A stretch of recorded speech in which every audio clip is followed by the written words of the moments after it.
한국거래소와 경쟁하게 될 대체거래소 ATS를 세우려는 움직임이 빨라지고 있습니다.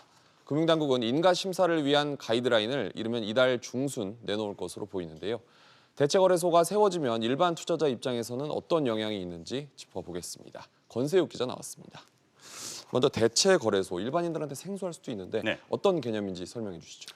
네, 한국거래소와 같은 정규 증권거래소의 매매 체결 기능을 대체를 하는 다양한 형태의 증권거래 시스템을 말합니다. 설립을 추진하고 있는 금융투자협회는 시장의 마트가 하나가 더 생기는 걸로 예를 들어서 설명했는데요. 금투협 이야기 들어보시죠. 네.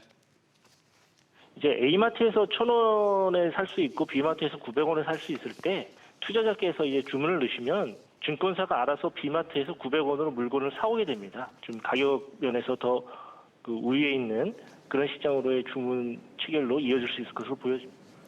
그런데 지금 한국거래소가 있는데 굳이 대체거래소가 필요한 이유가 또 있을까요?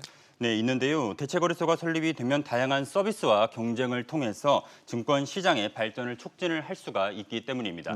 국내에선 한국거래소가 지난 67년 동안 독점을 해왔는데 미국은 58곳, 유럽은 225곳이 있을 정도로 금융 선진국에서는 활성화가 돼 있습니다. 전문가 설명 들어보시죠. 대체거래소나 다른 정규거래소들이 많이 있기 때문에 뉴욕증권거래소나 나스닥이 실제 유통시장에서의 비중은 높지가 않습니다. 단일화된 서비스다 보니까 미처 생각하지 못했던 신규 서비스들의 발굴들은 분명히 가능할 것 같습니다. 경쟁이 치열해지고 또 소비자 편익이 높아질 거란 얘기인데 그렇다면 일반 투자자 입장에서는 구체적으로는 어떤 효과를 기대할 수 있을까요?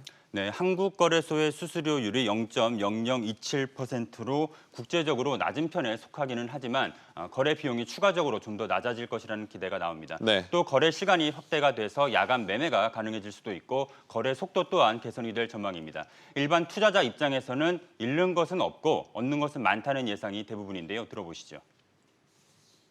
일반 투자자 입장에서는 경쟁에 의한 거래 비용을 많이 절감할 수 있고 미국 시장 같은 경우는 주문 종류를 굉장히 다양하게 이렇게 접수를 시킬 수가 있거든요. 투자 전략을 짜는 데 있어서 도움이 될 수가 있죠. 투자자 입장에서는 도입하지 않을 이유는 없는 것 같습니다. 권 기자 잘 들었습니다.